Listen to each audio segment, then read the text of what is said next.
With the Carolina Panthers putting day one and day two of the OTAs behind them, would you believe that they're still searching for a positive answer at cornerback? I don't believe anything. Don't smasher. Not that the answers have come easily, but there's still a possible answer out there. Want to find out how and ways they could have solved this problem? Find out next on Growlin' and Prowlin'.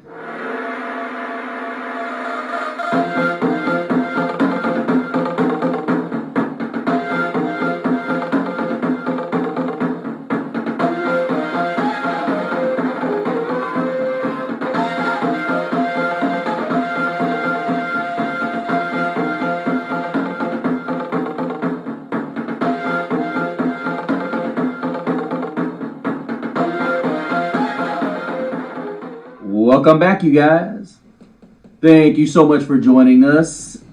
And I want to hope you guys are doing great on this graduation week.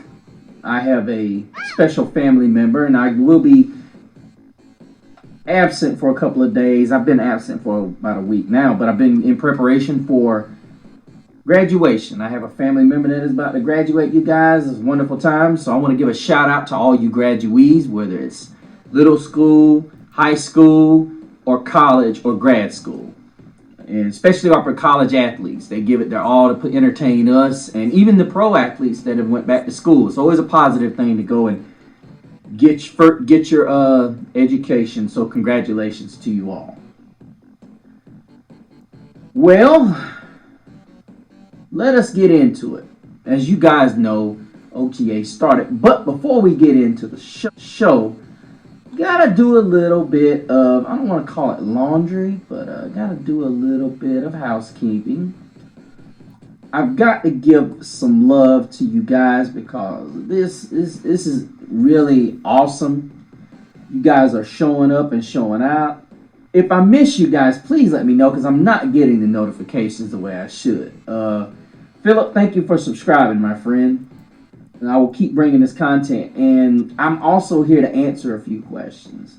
Listen, guys, if I do not call you out, please let me know. Please let me know. I want to give you a shout out on the air. I won't call your last name. I will just I want to give you guys and show you my appreciation. But I want to answer a few questions before I get into the show, you guys. As you see, it's my reactions to your comments as well as Carolina starts OTAs and still a hole at cornerback. But I definitely want to get to some of your comments. And looking here, Calvin this was on Will Xavier Leggett join Marshall and Mingo in this club. And if any of you haven't watched it, please check it out. Based on what Calvin said, and apparently he must be related. And no disrespect, Calvin. I'm not saying he's not going to be a great player. I just think he is a player that we did not need at this moment. And you will see why. And I hope the best for him. But thank you for the comment. Daquan, thank you for he says I totally agree with TMZ has not been utilized, and this is going to counteract Lisa, who said, dude, your opinion isn't received as you know nothing about what you're talking about. Now, Lisa, apparently Daquan understands what I'm talking about. So you got two people that don't know what they're talking about. So I would tend to say, if you've got a majority of people that know what they're talking about, maybe you don't know what you're talking about. Dumb shit. Dumb shit.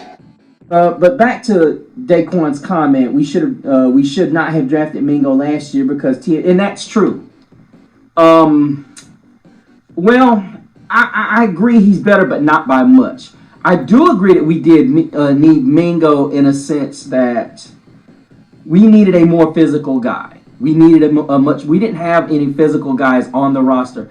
Marshall is a deep threat. He is a deep, big body threat, and that's why I put that shot of him jumping over that Cincinnati Bengal defensive back. He was not on the field last year. Bryce Young's not a guy that understands the abilities of his receivers in last year, that is. He had DJ Shark, which Shark had a rough year. when it came to jump balls, but he made his share of those. And I don't understand. I mean, the whole Frank Wright era was just a disaster for anybody that knew that. But Daquan, thank you so much for the comment. Then he said, take this annoying music out of the back of the video. I get it. Thanks, brother. I appreciate it. I did not realize the music was that loud. You know, when you're doing it at 1, 2 o'clock in the morning, sometimes your ears deceive you. Yes, I will tone that down. So thank you so much, Daquan, for your opinion, your input here. As far as Lisa goes, ma'am, here's the thing. I don't mind your opinion just as long as you give me positive feedback. You're saying I know nothing. Ma'am, I'm far from it disgruntled. Disappointed is the word. I have been a fan since they started playing football in Charlotte. Now, I may be in Georgia, but I've been a Panther fan since. I saw the days of Kerry Collins to Bryce Young, to Steve Berline, to Cam Newton, to Teddy Bridgewater, these guys. So, ma'am, I'm not talking about the team is in certain areas. I'm talking about the entire organization being a wash. And I can do that because I am a real fan and I know my history. You, ma'am, however, need to understand one thing. If you're going to say, I know nothing about what I'm talking about, be specific about what you're saying. Now, I appreciate you watching the content. If you watch the content, because if you watch the content, you would see that I'm making very valid points. It said, I will not stop being a Carolina Panther fan. I am a fan and I'm going to express myself. If you don't like the content, don't watch. Simple as that, Lisa. Kevin said, no, bad post. Again, be more specific. What's bad about the post? It's facts. We've wasted this player. And the concern is, will Xavier, it's just like I said, will Xavier Legette join Marshall and Mingo in this club?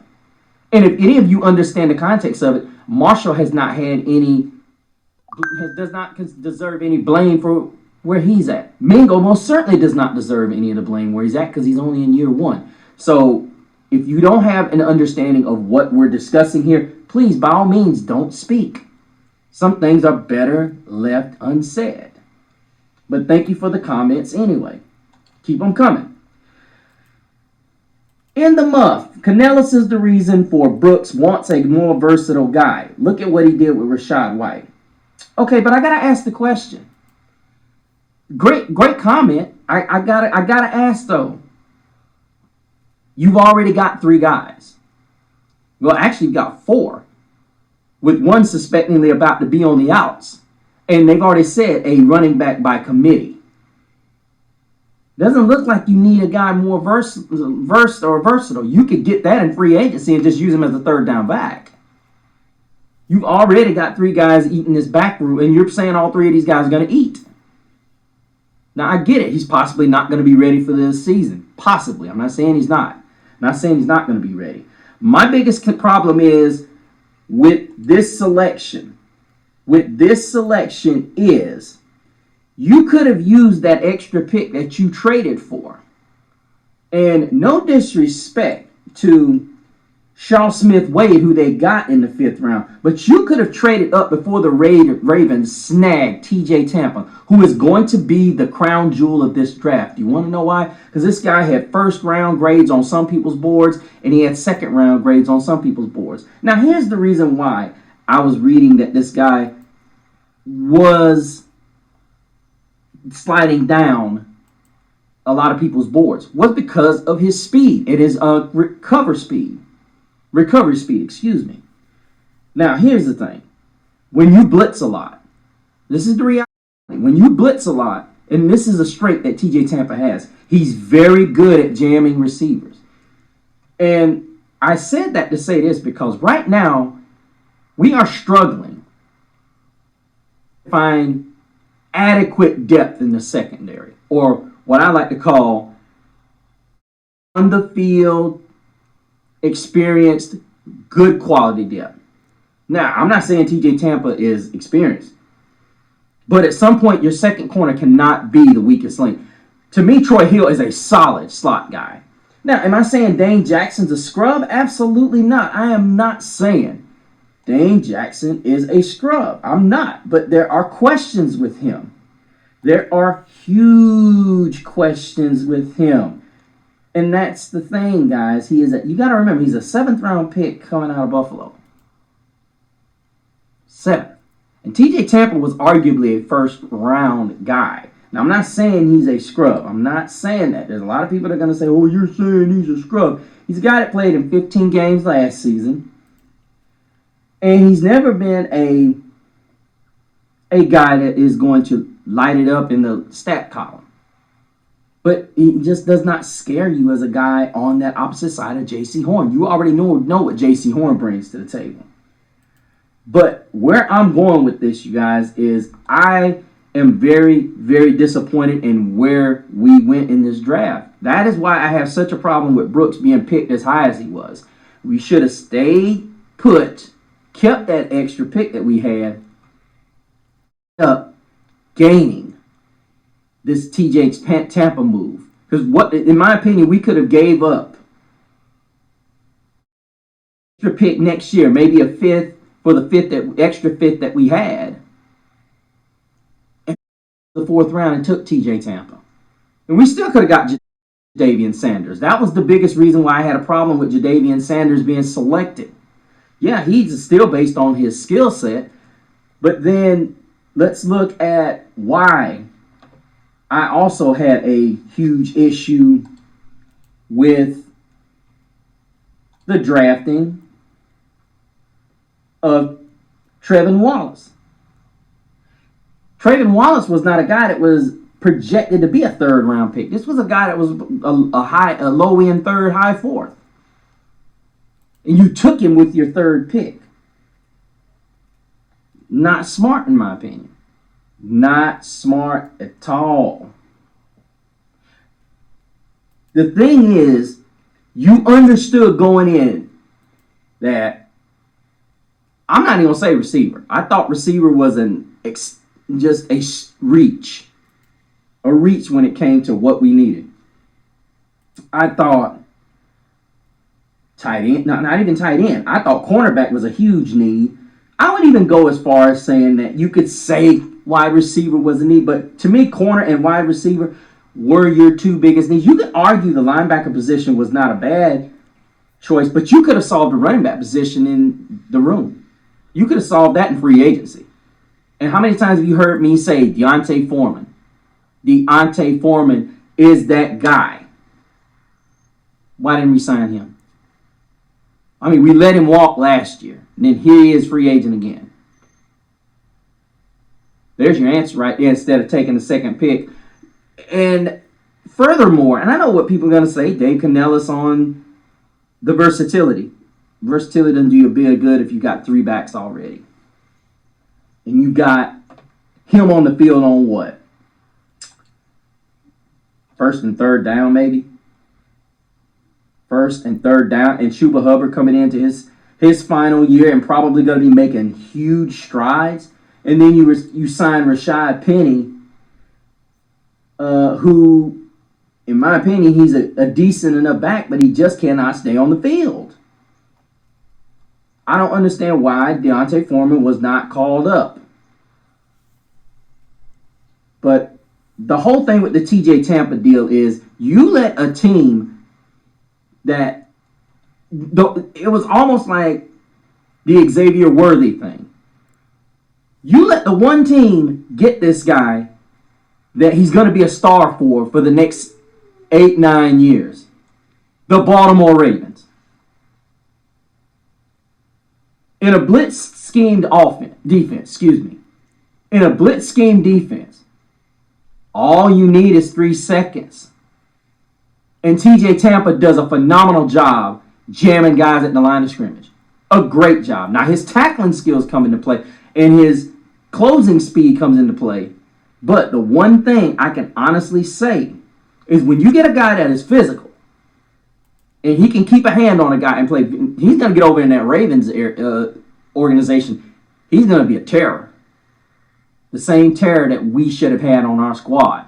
And we wouldn't be running around right now wondering if Dane Jackson's going to be good enough to be the starter that we need going forward. The week 1, unless the Stephon Gilmore saga turns its way, works its way out, unless the Stephon Gilmore saga works itself out. And right now, it's not looking good. Although PFF has said this is the best fit for Stephon Gilmore. Right now, you guys, there's going to have to be some changes. We don't have the cap space. But, however, looking at it, that it's the second day of OTAs, and we've seen some positives like Bryce Young is looking a lot thicker than he did his rookie season. And Ellis is saying that he's really picking up the offense exceptionally well. And since none of you guys have commented on my show featuring one Tommy Tremble that says Panthers have Jadavian Sanders, but will his skills be wasted as Tremble's has? So I need you guys to go check that out, because as much as I love Jadavian Sanders, I'm a guy that, yes, you want to get better, but I believe we had Jadavian Sanders here for 3.5 years now. Tommy Tremble, just watch the show, and I really believe that. Some of the plays he's already made as a Carolina Panther. But guys, I appreciate all the love that you guys have given me so far, and we keep welcoming our new subscribers. You guys keep hitting me up and let me know what you like about the show, what you don't like about the show. And please, if you got a comment, please make sure if it's something you don't like, tell me what it is and why. Don't just say, my opinion needs nothing. That's lame. But thank you for watching anyway. So I'm just letting you know that these comments don't go unlooked. They go checked. And I certainly do appreciate the love. But as I get ready to get up out of here tonight, congratulations to all the graduates. May you guys be safe. And as we get ready to go back into OTAs tomorrow, keep prowling the airwaves and keep growling out. Keep pounding.